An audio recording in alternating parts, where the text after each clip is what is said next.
الحمدللہ حمدا کثیرا طیبا مبارکا فیہ اعوذ باللہ من الشیطان الرجیم بسم اللہ الرحمن الرحیم ان اللہ وملائکتہ یصلون علی النبی یا ایھا الذین آمنوا صلوا علیہ وسلموا تسلیما اللہم صل علی سیدنا و مولانا محمد وعلی آل سیدنا و مولانا محمد وبارک وسلم وصلوا علیہ صلاۃ و سلام علیک یا سیدی یا رسول اللہ وعلی آلک و اصحابک یا سیدی یا محبوب اللہ۔ آج ہم اپنے فارسی قاعدہ کا چوتھا سبق انشاءاللہ العزیز پڑھ رہے ہیں۔ شاعر نے فرمایا فارسی قاعدہ کے اندر کہ صیغے نکلے جس سے مصدر اس کو جان، اس کے آخر دن ہو یا تن اے جوان۔ ضروری نوٹ، صیغہ لفظ کو کہتے ہیں، صیغہ لفظ کو کہتے ہیں۔ تو شاعر نے فرمایا صیغے نکلے جس سے مصدر اس کو جان، اس کے آخر دن ہو یا تن اے جوان، یعنی صیغہ لفظ جس سے نکلے مصدر اس کو جان، اس کے آخر دن ہو یا تن اے جوان۔ تو اب ہم آتے ہیں اس شعر کی تشریح کی طرف۔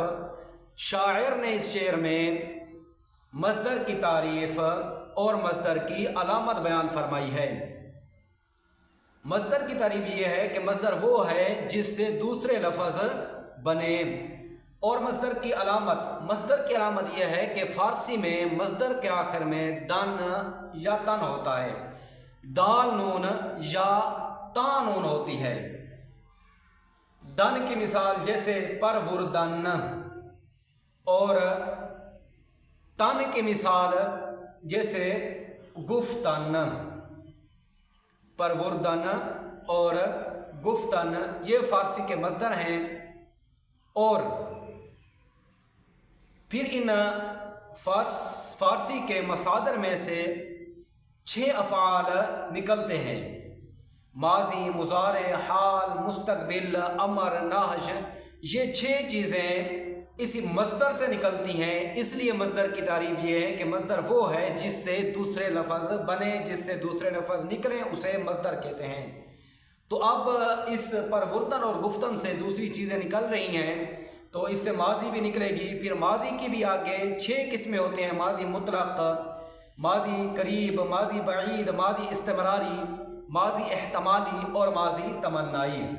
اور آج ہم اس مصدر کے تعریف اور مصدر کی علامت جس شعر میں بیان فرمائی ہے شاعر نے، اس کے آگے جو شعر ہے وہ ہے ماضی مطلق کی قاعدے کے متعلق۔ اس میں ماضی مطلق کا قاعدہ بیان کیا گیا ہے۔ تو وہ شعر یہ ہے کہ نون کو جب دور مصدر سے کیا، ماضی مطلق کا صیغہ بن گیا۔ نون کو جب دور مصدر سے کیا، یعنی جب مصدر سے نون کو ہٹا دیا جائے تو یہ ماضی مطلق کا صیغہ بن جاتا ہے۔ کون سا صیغہ بن جاتا ہے؟ یہ ماضی مطلق کا صیغہ واحد غائب آپ کے پاس بنے گا، اور پھر دوسرے صیغے بنانے کے لیے واحد غائب، کیونکہ ہر فعل کے 6 صیغے ہوتے ہیں، ہر فعل کے 6 صیغے ہوتے ہیں: واحد غائب، جمع غائب، واحد حاضر، جمع حاضر، واحد متکلم اور جمع متکلم۔ پھر ہر ایک صیغے کی اپنی اپنی علامت ہوتی ہے، جیسے واحد غائب کی تا دال، جمع غائب کی نون دال، واحد حاضر کی یا، جمع حاضر کی یا دال، واحد متکلم کی میم اور جمع متکلم کی یا میم۔ جی ہم آگے انشاءاللہ العزیز اس کو تفصیلاً پڑھیں گے، لیکن اس شعر میں جو ہمارا بیان کیا گیا ہے کہ نون کو جب دور مصدر سے کیا، ماضی مطلق کا صیغہ بن گیا، تو شاعر نے اس شعر میں ماضی مطلق بنانے کا قاعدہ بیان فرمایا ہے۔ اور ماضی مطلق بنانے کا قاعدہ یہ ہے کہ مصدر کے آخر سے نون اور اس سے پہلے زبر کو گھرا کر ماضی مطلق کا صیغہ بنایا جاتا ہے۔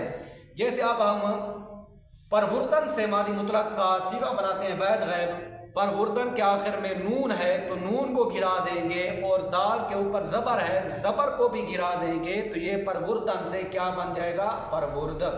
اسی طرح گفتن سے ہم ماضی مطلق کا صیغہ بناتے ہیں، تو گفتن کے آخر میں سے جو نون ہے اس نون کو گرا دیں گے اور زبر کو بھی گرا دیں گے، تو یہ گفتن سے کیا بن جائے گا؟ گفت۔